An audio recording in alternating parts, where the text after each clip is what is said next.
격언 중에 그런 말이 있죠. 몸은 이곳에 있어도 마음은 콩밭에 있다. 이런 표현들을 씁니다. 옛날에 농사 지을 때 지주는 많지 않고 주로 소작농이었는데, 옛날에 농사 짓는 것 자체가 힘들었는데 소작농 열심히 해봤자 추수에 평균적으로 3분의 1을 지주한테 바치면 3분의 2 가지고 사는데 늘 어렵고 가난하죠. 그러다 보니까 어떻게 돈 벌 수 없나, 더 빌릴 수 없나, 이런 고민하다가 천상 발견하는 게 뭐냐면, 주인 없는 땅 텃밭을 갈구고 그곳에다가 농작물을 심죠. 때때로 논두렁에다 심을 때가 있고 산 밑에다가 개간에 심을 때가 있고, 아니면 길가에다가 이렇게 텃밭을 만들어서 농작물을 심습니다. 주로 옛날에 심었던 농작물이 주로 콩이었어요. 아무데나 잘 심어도 잘 자라기도 하고 쓸모가 많은 이런 콩을 많이 심었는데, 문제는 뭐냐면 내 땅에 심은 게 아니잖아요. 다들 주인 없는 땅에 누가 심었네, 주인을 몰라요. 그러다 보니까 지나가다가 콩이 익었으면 따가고 서리에 가고 이런 일들이 많았죠. 그러니까 이 콩을 딸 때쯤 되면 그 콩 심은 주인이 불안불안합니다. 몸은 여기 있지만 혹시 길가 지나가다가 누가 심은 거야 하고 따가지는 않을까 노심초사하는 그런 농부의 마음. 몸은 여기 있지만 콩밭에 우리 마음이 가 있는 경우가 있죠. 몸은 예배당에 있지만 목사님 빨리 끝나야 돼, 오늘 휴가 가야 되는데, 이럴 수도 있고, 끝나고 사업 미팅 해야 되는데 목사님 늦으시면 안 됩니다, 이럴 수도 있고, 우리가 주 앞에 나와서 예배한다는 게 얼마나 큰 축복인지, 말씀을 들을 수 있고 말씀에 반응한다는 게 얼마나 큰 축복인지 몰라요. 예배는 드렸는데 땀만 흘리고 가면 이거 예배 축복을 받은 게 아니죠. 예배 가운데 하늘문이 열리는 복을 누려야 되고, 내게 하시는 말씀을 들어야 되고, 이 말씀에 순종했더니 인생에 달라지는 복을 우리 모두가 누리시기를 예수님의 이름으로 축복합니다. 아멘. 전에 신촌에서 대학생 사역하시는 목사를 만났는데, 이분이 대학생 사역을 막 하다 보면 힘들 때가 있고 어려울 때가 있을 때 자기도 모르게 자주 하는 말이 있대요. 그게 뭐냐면, 에이씨 몰라, 하나님 다 알아서 하세요. 이 말을 자기가 자주 한다는 거예요. 해도 안 돼, 답이 없어, 갈 바를 알지 못하는 그럴 때 자기도 모르게 튀어나오는 말, 에이씨 몰라, 하나님 다 알아서 해주세요. 이렇게 하고 나면 일이 풀릴 때가 많다는 거예요. 모르겠다라는 방법도 없고, 하나님 알아서 해주세요 하면 하나님이 해 놓으시고 열매를 맺게 하시고 결과를 좋게 하는 기적을 보면서 다시 한번 느낀다는 거죠. 목회는, 인생은 혼자 사는 거 아니지, 내 경험, 내 지혜, 내 힘으로 하는 거 아니지, 이것들을 날마다 느낀다라고 하는 거죠. 우리도 마찬가지입니다. 불신자는 혼자 살아요. 연로하신 부모님 책임져 줄 것도 아니고, 믿는 믿는 것도 아니고, 친구 따라가서 사기를 맞은 적이 한두 번도 아니고, 결국 나밖에 없기 때문에 혼자 아등바등 살아가요. 그러나 믿는 자들은 그렇지 않습니다. 우리에겐 하나님이 계시고 돕는 자가 있고, 그렇기 때문에 하나님과 함께 사는 법, 하나님의 인도하는 법을 우리가 배울 필요가 있다라고 하는 것이죠. 근데 어떤 성도들은 하나님을 믿고 말씀을 듣지만 그 말씀대로는 살지 않는 성도가 있어요. 말씀을 알아요. 말씀을 암송도 합니다. 그렇지만 말씀대로 살지 못하는 성도들이 있다 보니까 말씀의 능력을 경험하지 못해요. 말씀의 능력을 경험하지 못하면 말씀이 꿀과 송이꿀보다 달다, 이런 고백을 하기가 어려워요. 바라기는 오늘 이 말씀을 통해서 우리의 인생이 바뀌는 말씀, 우리가 변화되는 말씀을 깨닫고 순종하고 기적을 경험하는 우리 모두가 되시기를 예수님의 이름으로 축복합니다. 아멘. 사무엘상 15장에는 사울 왕이 하나님의 말씀을 듣는 장면이 나옵니다. 그러니까 사무엘 선지자가 와서 하나님의 뜻을 전달해 주지요. 사무엘상 15장 3절에 지금 가서 아말렉을 쳐서 그들의 모든 소유를 남기지 말고 진멸하되 남녀와 소아와 젖먹는 아이와 우양과 약대와 나귀를 죽이라 하셨나이다. 갑자기 하나님이 사무엘을 통해서 사울에게 말해라, 아말렉 군대, 아말렉 민족을 진멸해, 이런 명령이 떨어졌다라고 하는 거예요. 아말렉이 누군데? 성경에 아말렉이 언제 등장하냐면 이스라엘 백성이 출애굽하고 광야로 들어갔습니다. 처음에는 이제 해방이다, 자유다 기뻐했지만 광야의 삶이 쉽지가 않아요. 그래서 허둥지둥 되고 있을 출애굽기 17장에 아말렉이 공격해 옵니다. 오합지졸이죠. 이스라엘 백성들은 뭐 평생 노예로 살았고 질서도 없는데 갑자기 쳐들어오니까 속수무책으로 이스라엘 백성이 당할 수밖에 없어요. 다행히 하나님의 은혜로 전쟁에서 승리하긴 하셨지만 하나님 백성이 이 아말렉을 기억하셔서 내가 언제 한번 혼 좀 내야 되겠다, 아마 이러셨던 것 같아요. 근데 이 아말렉이 이 출애굽 초기만 그런 것이 아니라 출애굽 과정 속에서도 이스라엘 방해합니다. 한 번은 거의 가나안 입구까지 왔어요. 이제 가나안 들어가면 돼요. 근데 그 입구 앞에서 아말렉이 또 공격해서 아주 어려움을 당하기도 하죠. 이스라엘 백성이 가나안 땅 들어가서 사사 시대가 열립니다. 사사 시대에 아주 계속적으로 지속적으로 아말렉이 이스라엘 백성을 괴롭혀요. 빼앗고 죽이고 하는 일들이 벌어집니다. 아말렉은 우상 숭배를 하고 하나님을 대적하는 민족이었는데 하나님이 어느 순간 더 이상 안 되겠다 이렇게 판단하셨는지 내가 아말렉을 심판하겠다 이렇게 말씀하셨어요.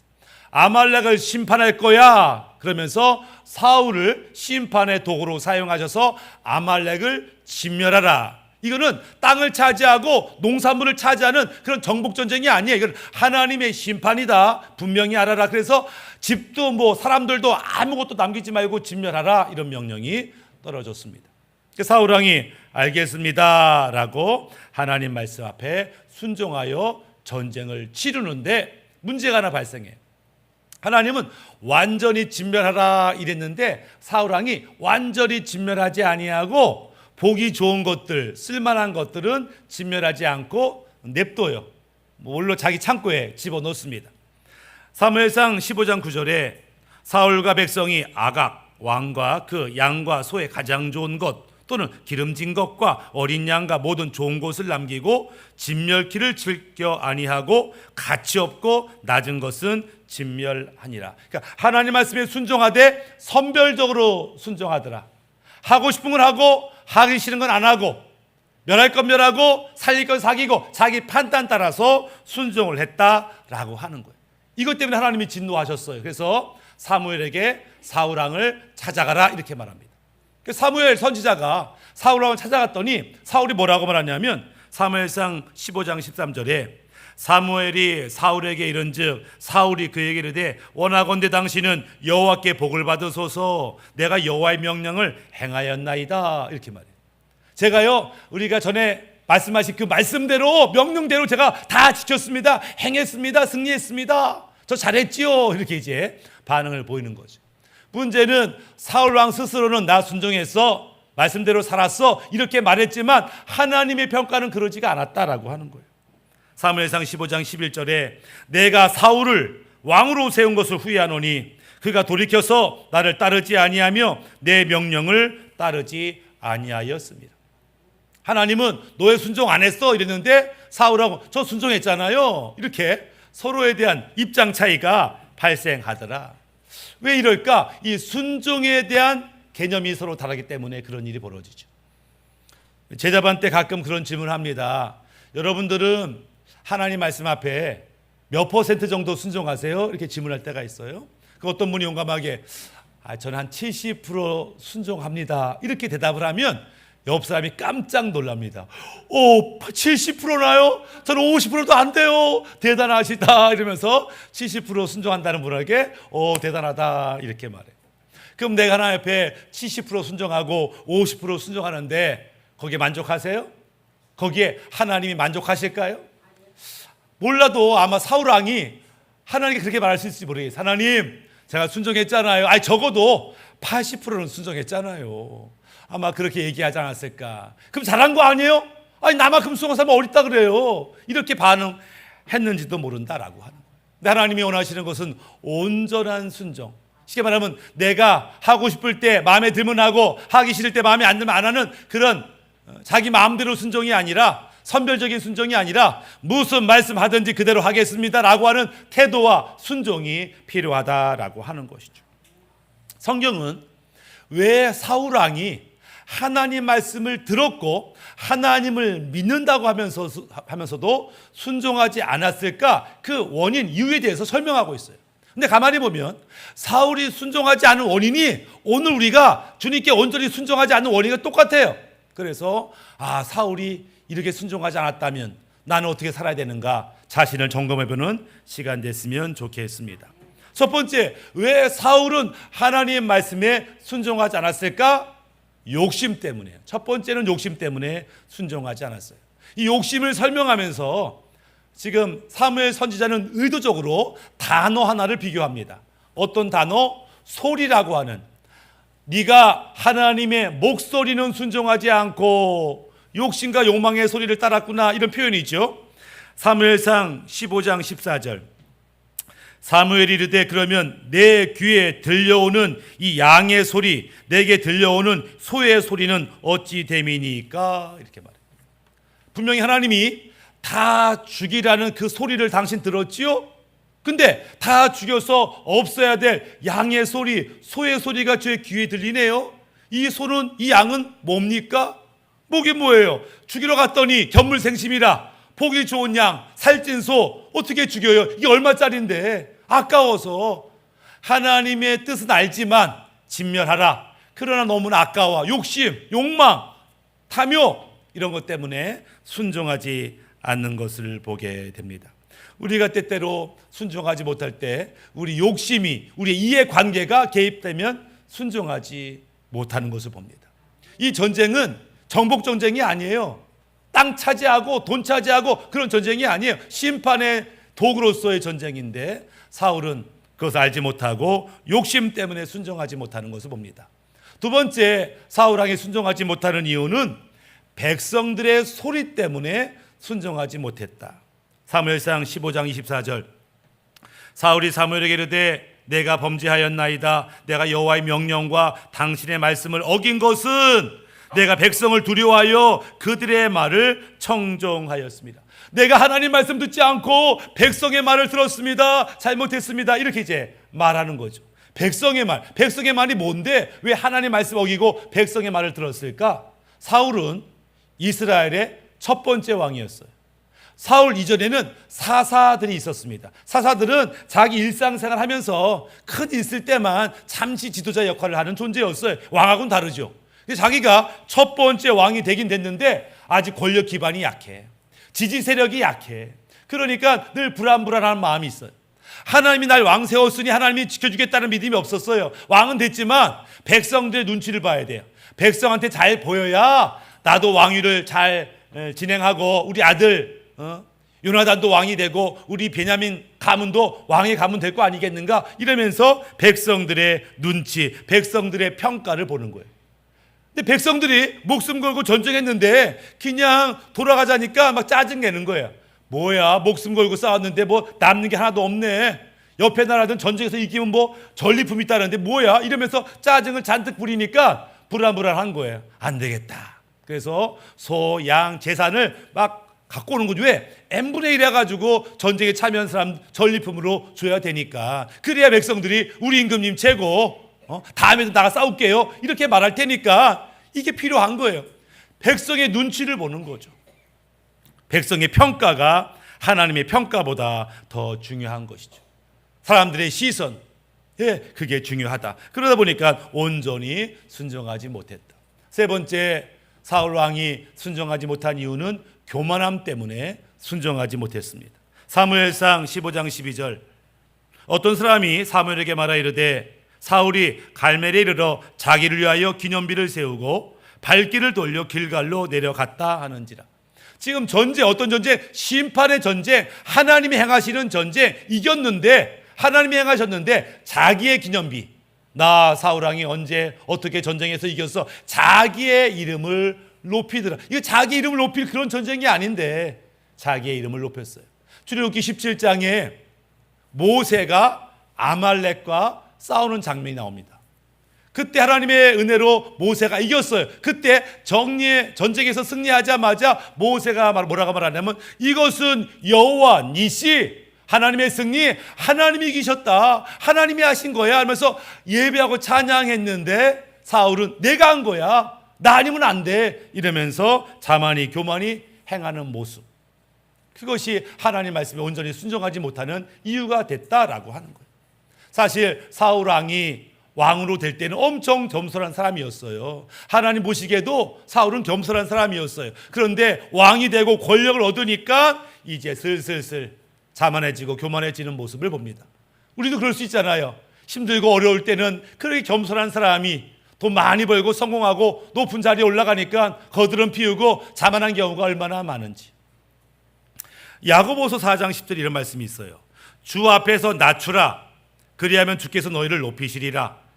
마태복음 23장 12절에 누구든지 자기를 높이는 자는 낮아지고 누구든지 자기를 낮추는 자는 높아지리라. 이렇게 말씀하면서 우리가 해야 할 일은 자기를 낮추는 거야. 그러면 하나님이 너를 높여주실 거야. 너 스스로 높아지려고 하지 말어. 하나님이 오히려 너를 낮추시고 부끄럽게 한다고 이렇게 성경에서 가르쳐주는 말. 우리가 돈이 많고 성공해도 우리가 할 일은 낮추는 거예요. 낮추는 거예요. 그럼 하나님이 왜 그러냐? 올라가자. 주님이 우리를 높여주신다. 스스로 높여주리는 것이 이 시대의 특징이지만 우리는 그 가운데서도 스스로 낮출 수 있는 믿음의 사람이 되기를 주님의 이름으로 축복합니다. 아멘. 네 번째로 사울이 하나님 말씀에 온전히 순종하지 못했던 이유는 하나님에 대한 오해가 있어요. 근데 이 오해는 우리도 있습니다. 우리가 하나님께 온전히 순종하지 못하는 이유는 하나님에 대한 오해가 있어요. 어떤 오해가 있냐면 이런 거죠. 흔한 오해로는 내가 하나님 잘 믿고 온전히 순종하면 집안일 다 팽개치고 아침부터 밤늦게까지 교회 일만 해야 될 것 같은 그런 오해가 있습니다. 믿음이 좋으면 직장 때려치고 신학교 가서 목사나 선교사 되어야 될 것 같은 부담감이 있어. 왜? 온전히 순종한다는 것은 정상적인 삶을 포기하는 거야. 지하철 가서 버스에서 띠 메고 예수 천당 불신지옥 해야 될 것 같은 어떤 오해와 부담감이 있어요. 예수 믿으면 내 인생은 끝났어. 재미없고 지루하고 고통받고 조롱받는 인생 살 거야. 이렇게 착각하는 분들이 있어요. 이것은 하나님과 그분의 말씀을 몰라서 그런 오해를 하게 되더라. 오히려 하나님께서는 말씀대로 사는 것이 얼마나 큰 축복인지 신명기 28장 전체를 할애해서 설명하는 것을 보게 됩니다.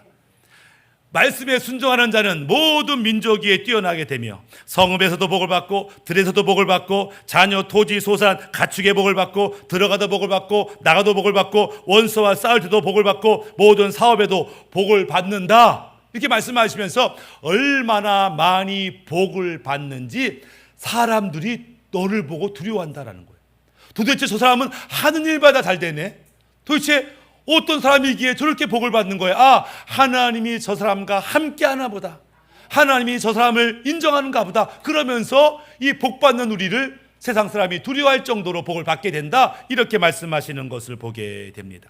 그렇게 말씀대로 살면 내 인생 깡통 차는 게 아니라 말씀대로 살면 기쁨과 감사 넘치는 인생을 살 수 있다는 것을 분명히 이해할 필요가 있죠. 우리가 하나님 말씀 앞에 온전히 순종하고 축복의 삶을 살 수 있도록 하나님이 도우시기도 합니다. 어떤 분이 이렇게 기도해요.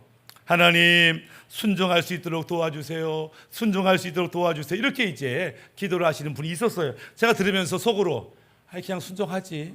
이제 뭘 도와달라고 그냥 순종하지. 순종할 수 있도록 도와주세요. 순종은요 우리 자의로 판단하는 거예요. 자유의지를 줬어요. 순종은요 내가 하는 거예요. 아무리 엄청난 은혜 받아도 안 할 거면 안 하는 거예요. 여기는 내가 결정하는 거예요. 그러니까 순종할 수 있도록 도와주세요. 뭐 이해는 돼요. 그러나 순종은 자기가 하는 겁니다. 비록 그리 아니하실지라도 전 순종하겠습니다. 예.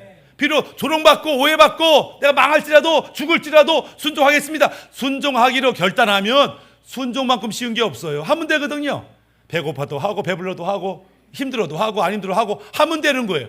다만 그것을 이해 타산을 계산해 보니까 순종이 어렵네 이렇게 말하는 거고 내 생각과 다르니까 순종이 어렵네 이렇게 말하게 되더라.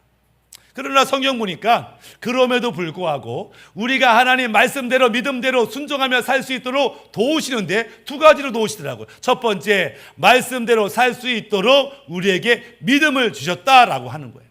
믿음은 죽어서 천국 갈 때만 쓰는 게 아니라 이 땅에서 말씀대로 살아내는데 이 믿음이 굉장히 중요해요. 왜? 믿음 없이 말씀을 묵상하고 말씀을 공부하면요 이 능력이 안 돼요. 믿음 없이 말씀을 연구하면요 교만해집니다. 목사가 설교를 저렇게 하니까 교회가 부흥하나지 이런다고. 그걸 설교를 하고 왜 이런다고. 왜? 말씀을 알긴 아는데 믿음으로 말씀을 받지 않으면 교만한 자, 비판하는 자, 정죄하는 자 이런 사람이 될 수밖에 없어요. 히브리서 4장 2절에 저희와 같이 우리도 복음 전함을 받은 자이나 그러나 그 들은 바 말씀이 저희에게 유익되지 못한 것은 듣는 자가 믿음으로 화합지 아니함이라. 말씀을 들었는데 믿음으로 아멘하지 않으면 너한테 아무 유익이 없어, 이렇게 성경은 선언하고 있다라고 하는 거예요. 나는 말씀도 많이 묵상하고 말씀도 살려고 하는데 왜 내 인생이 바뀌는 게 없지? 믿음으로 받지 않았어. 믿음으로 순종하지 않아서 아무런 능력이 없는 것을 보게 됩니다. 말씀을 믿음으로 아멘하면 이 말씀이 곧 능력이 돼요. 얼마 전에 어떤 목사님하고 몇 명이 식사하는데 그 식사를 안 하세요. 목사님 왜 밥 안 드세요? 했더니 저 금식이에요. 예, 언제까지요? 3일 금식입니다. 아니, 목사님은 3일 금식 자주 하시네요. 했더니 네, 저는 3일 금식만 하면은 무슨 문제도 해결받아요, 이렇게 말해요. 아마 전에 3일 금식 했었겠지요. 근데 응답받은 거야. 와, 3일 금식하니까 응답받네. 근데 이분이 꽂혔어. 나는 3일만 금식하면 다 응답받아. 그리고 정말로 문제 있을 때마다 3일 금식할 거야, 3일 금식할 거야. 그분의 믿음이 된 것을 보게 됩니다. 한번 3일 금식해서 응답받으면요, 문제 생기면 걱정할 거 없어, 기도하면 돼.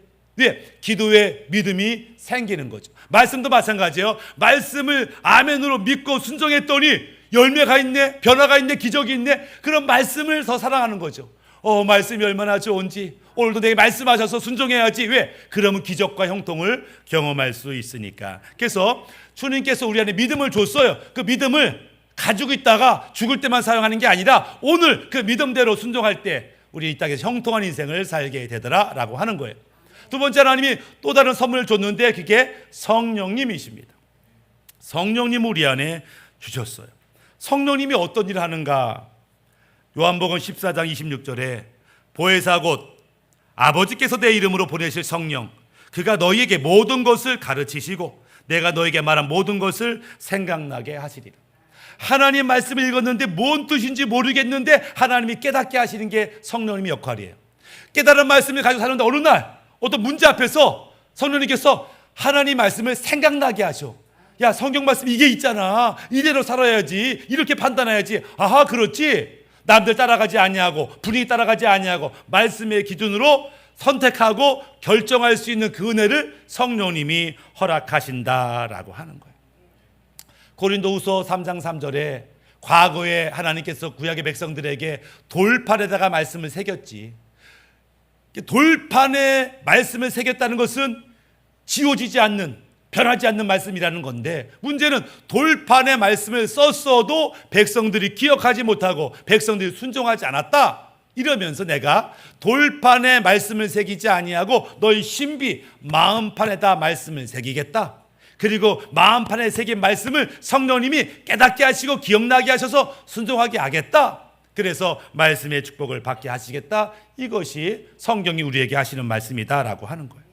로마서 8장 14절에 무릇 하나님의 영으로 인도함을 받는 그들은 곧 하나님의 아들이라. 하나님, 우리가 우리 안에 오신 성령님의 인도받기를 원해요.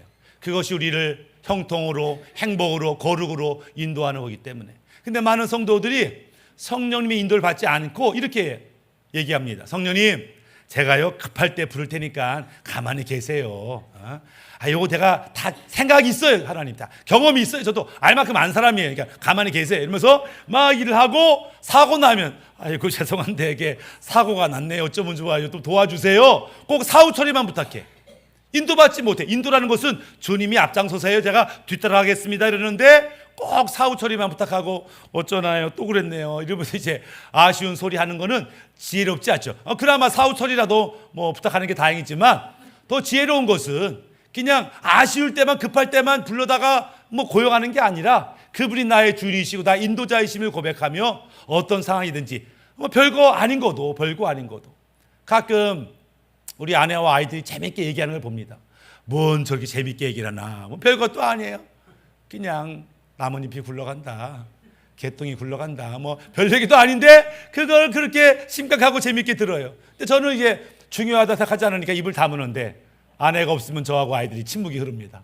예, 역시 아빠하고 자녀들하고 점점점 대화가 없어진다는데, 근데 별거 아닌데 뭐 깔깔깔 웃고 이러잖아요. 예, 우리 하나님과 그래야 돼요. 하나님, 중요한 문제 아니니까 알아서 할게. 이러지 말고 아주 사소한 문제라도 주님께 말하고 주님의 인도받는 그런 신앙생활을 우리가 살 필요가 있다라고 하는 것이죠.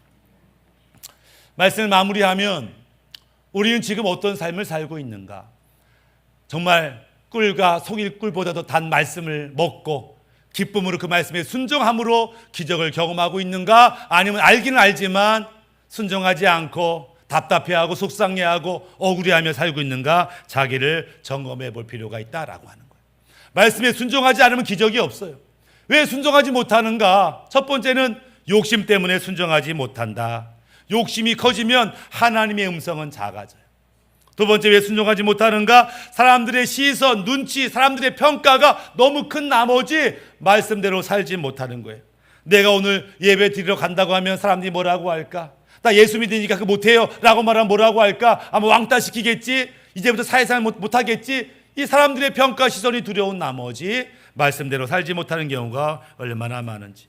세 번째는 우리의 교만함 때문에 순종하지 못하죠. 하나님이 꼭 그렇게 해야 돼요? 이렇게 할 수도 있잖아요. 이런 방법도 있잖아요. 시대가 바뀌었잖아요. 이러면서 하나님을 가르쳐, 하나님을 설득해. 아니요. 하나님 말씀 앞에 아멘 하는 것, 그것이 하나님이 원하시는 태도다라고 하는 거죠. 과거에 사사기 시대 때 그 사람들이 뭐라고 그래요? 각각 자기 소견에 옳은 대로 행했다. 각각 자기 생각대로 자기 감정대로 했다. 그랬더니 기근, 핍박, 전쟁, 절망, 그거밖에 더 있지 않았느냐. 이러면서 우리가 이제 내 것을 내려놓고 하나님께 온전히 순종하는 태도가 필요하다, 이렇게 말씀하시죠. 네 번째는 하나님을 오해할 때 우리가 순종하지 못한다. 하나님 말씀대로 사는 것이 쪽박 사는 인생이 아니에요. 말씀대로 사는 것이 기쁨과 감사와 찬양하며 형통하며 사는 것을 우리가 깨달아 알 필요가 있다라고 하는 것입니다. 또 감사하게도 하나님께서는 우리가 말씀을 순종함으로 기적적인 삶을 살도록 두 가지 도움을 줬다고 했어요. 하나는 믿음을 주셨다. 우리가 말씀을 들을 때 믿음으로 반응하는 거죠. 예배 드릴 때 믿음으로 반응하는 거죠. 이 시간에 믿음으로 반응하면 예배의 축복을 누려요. 믿음으로 반응하는 게 필요하고, 두 번째는 성령의 인도를 받아야 되고, 성령 따라 가다 보면 험한 사막에 음침한 골짜기도 지나고 꽃동산도 지나겠지만 그 끝에는 천국이 있고 영광이 있는 것을 보게 됩니다. 광야에서 목동이 어린 양을 이끌고 가는 것처럼 주님 따라 살아가는 것, 이 땅에서 생존하고 형통하고 사명 감당하는 기름을 하시고 오늘도 말씀대로 살아가는 우리 모두가 되기를 예수님의 이름으로 축복합니다.